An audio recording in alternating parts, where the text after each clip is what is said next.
Hey everyone, it's Coach Alan here from Fit Body Bootcamp Arizona.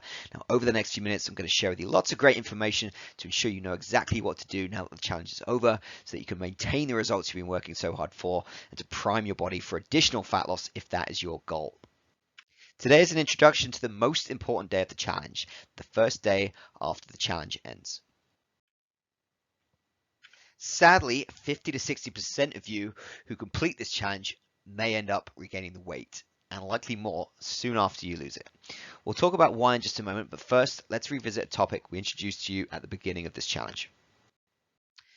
Now, do you remember this? One of the biggest reasons people regain weight after vowing that this is the last time they're going to lose it is that they don't put in the hard work required to change their mindset. Instead of viewing the challenge as a springboard to better health, they view it as a punishment and count down the days until it's over. Now, does that sound familiar to you? Maybe it does. At FitBody, our goal is to help you change your mindset from being on a diet to improving your lifestyle. To help you ditch the all or nothing mindset and instead stick to healthy habits that make you feel great physically and emotionally. To stop playing the finite game and instead adopt the rules of the infinite game. When you do, you'll never have to diet again. Before we introduce you to the post-challenge nutrition strategy and the exact steps you're going to take to maintain your results, we're going to do a quick exercise. I'm going to introduce you to 3 types of challenges. First, meet the thank goodness it's over challenger. After 10 weeks of roasting vegetables, working out, and drinking lots and lots of water, this challenger decides to hang up the food scale and measuring cups and take a break from dieting. Now, this is the worst thing you can do when the challenge ends. For one, it's very easy to slide back into familiar habits. One cheat meal becomes a cheat weekend, and before you know it, you're starting over on Monday. Here is why this is the worst thing you can do after the challenge is over. Your body is the most susceptible to regaining fat immediately following a caloric deficit. And as you'll see in just a minute, you can actually gain even more fat than when you started the challenge. This diagram shows your fat cells at the beginning of the challenge. As you know, the challenge is a fat loss program, not a weight loss program. So here, as you lose weight, your fat cells shrink. You have the same amount of fat cells, but they're smaller. Unfortunately, if you regain weight too quickly after a diet ends, like our thank goodness it's over challenger, you can actually increase the number of fat cells you have. Here you can see that your original fat cells got bigger and you now have more fat cells than you did before the challenge began. If you continue to gain weight too quickly after the challenge ends, your original fat cells and the new ones that formed after you abandoned your healthy habits when the challenge ends continue to grow. And the process continues.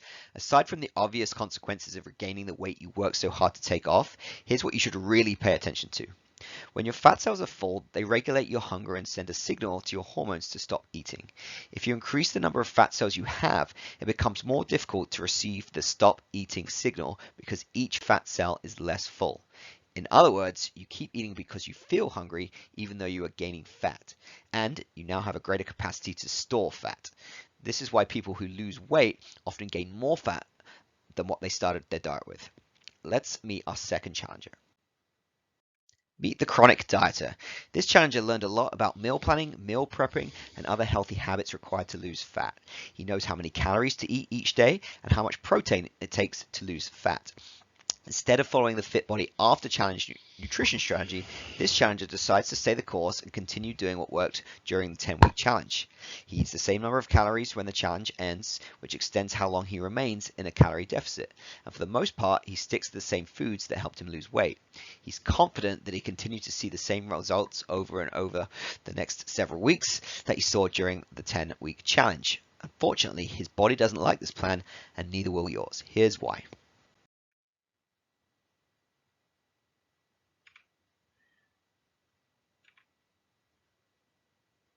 If you stay in a calorie deficit for too long, it won't take long before your body hits a weight plateau.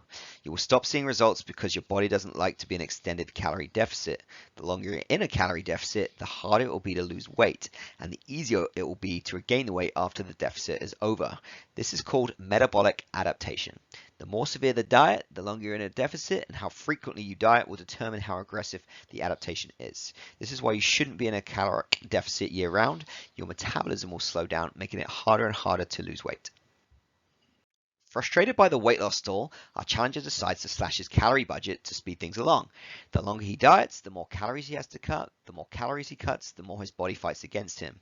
Every time he cuts calories, he gets hungrier, crabbier, more tired, and even more frustrated. Eventually, he gives up and goes back to what's comfortable.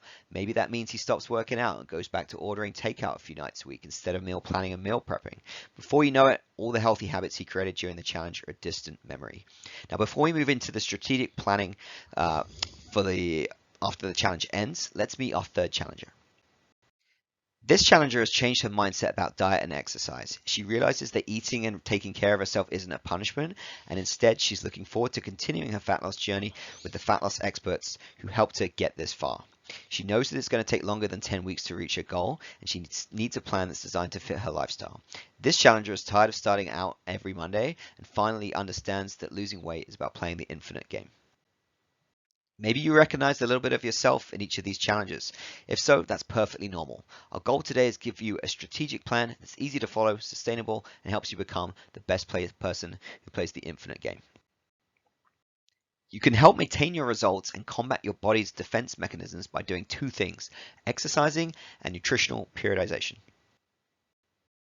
First, let's look at exercise. By now, you know the many benefits of working out 3 times a week. Unfortunately, some people take time off from exercising after the challenge ends as a reward for their hard work during the challenge. Now, do not do this. It will set you up for a massive fat regain. If you stop exercising, you lose the benefits of exercise. This seems pretty obvious, but it's important to say. In addition, stop working out, lose the benefits of working out. Number 2, work out 3 times a week for 30 minutes per session, and it must be intense. Number 3, combination of strength and cardio to build or maintain lean muscle mass. Number 4, exercise increases your sensitivity to satiety hormones and increases turnover in fat cells. Number 5, it also lowers the set point your body defends. Number 6, participants who ate more and exercised more regained significantly less weight compared to those who ate more and didn't exercise, even though their calorie surplus was the same. The last point is really important. What this is saying is even if you eat more and exercise, your body is less likely to gain fat than if you eat the same number of calories but don't work out. Exercise helps the body defend against a lower set point. You've likely heard the expression that 80% of your results come from your nutrition and 20% is from exercise. While this is true, here's another important fact about nutrition and exercise. Your workouts drive the 80%. Now let me explain. Have you ever had a great workout and found yourself more committed to eating healthy because you feel great and you don't want to undo all of that by eating junk? Or have you ever skipped your workout and given yourself permission to eat junk? Your workouts help drive your compliance to the nutrition. Now let's talk about the second thing you're going to do to maintain your results or continuing losing fat if that is your goal: nutritional periodization.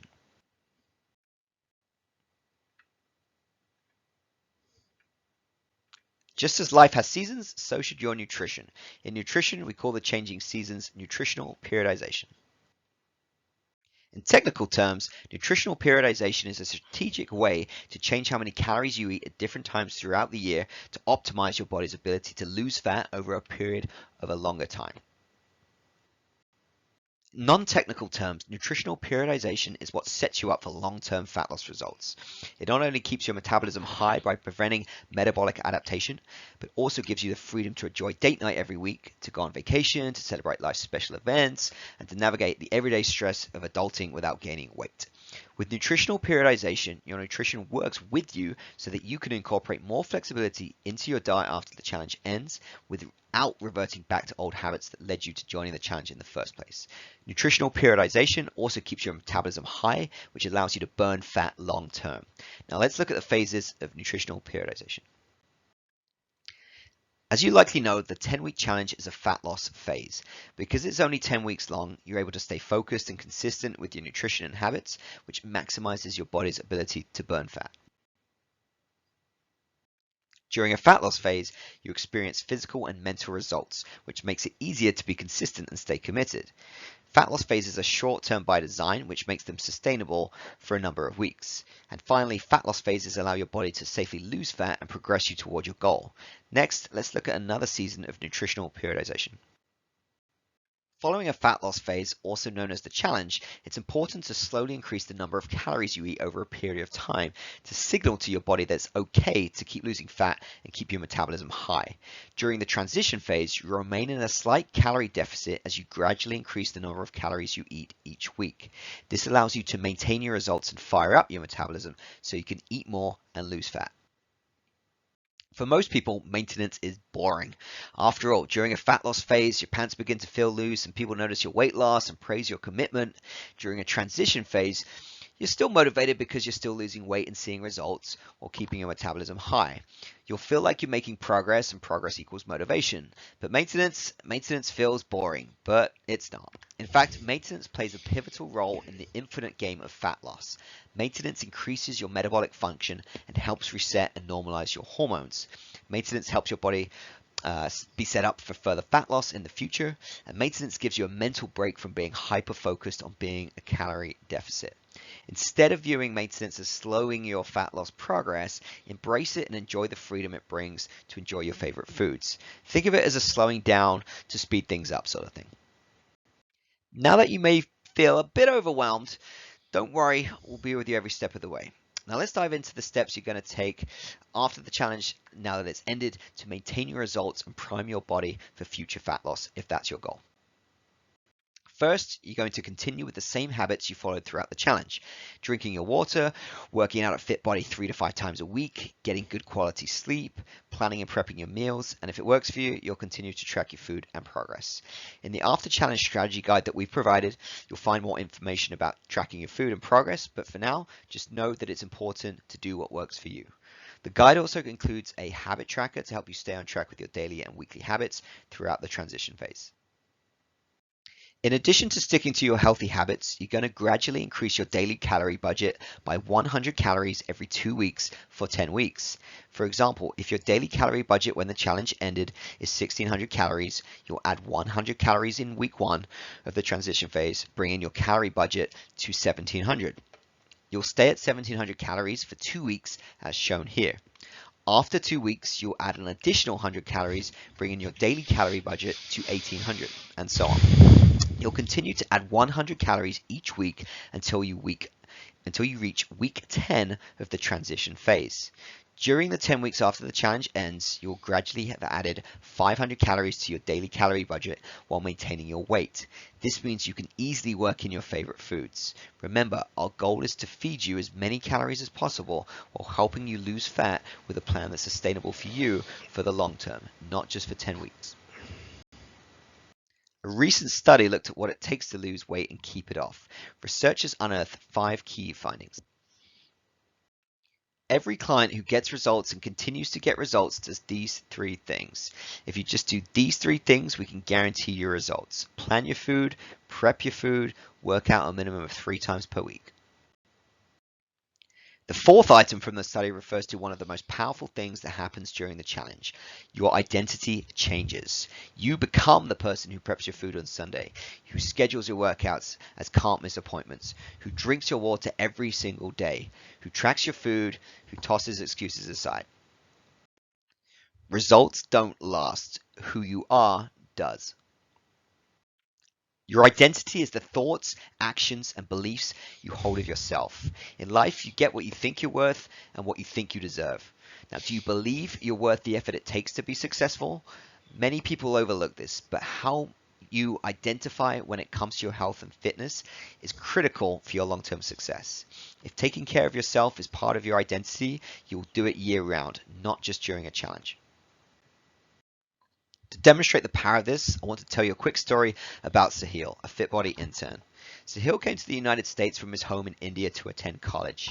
As you can see on the photo on the left, he was very overweight.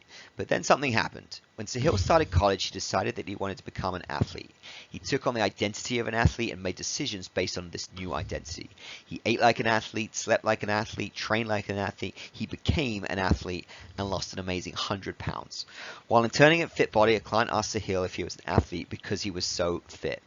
Sahil believed he would become an athlete, so his brain went to work to make it come true.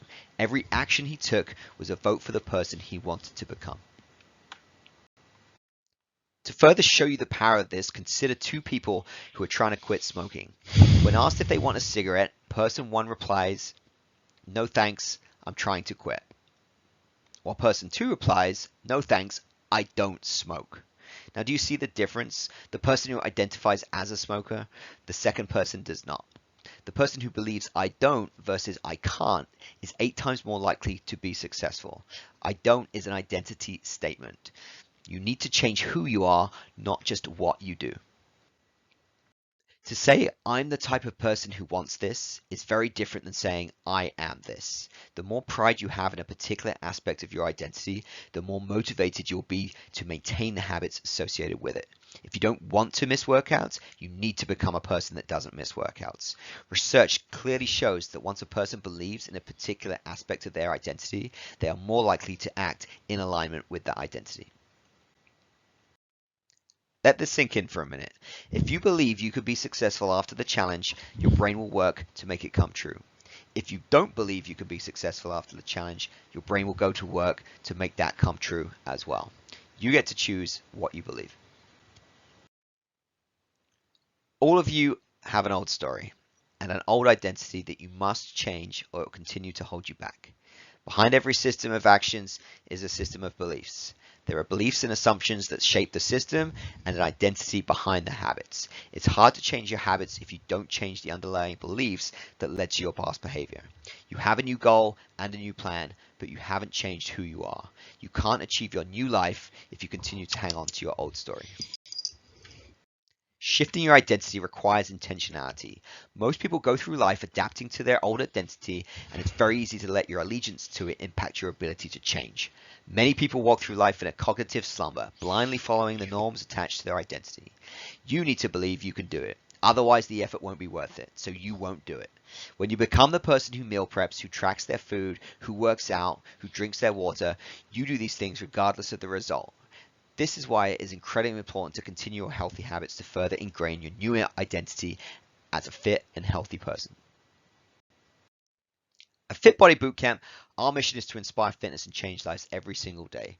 Taking care of yourself is a lifelong effort, but sadly, most people who don't stay on with us stop working out, stop meal planning, quit meal prepping, and regain the weight they lost. In other words, they become part of the 50% we discussed at the beginning of today's presentation.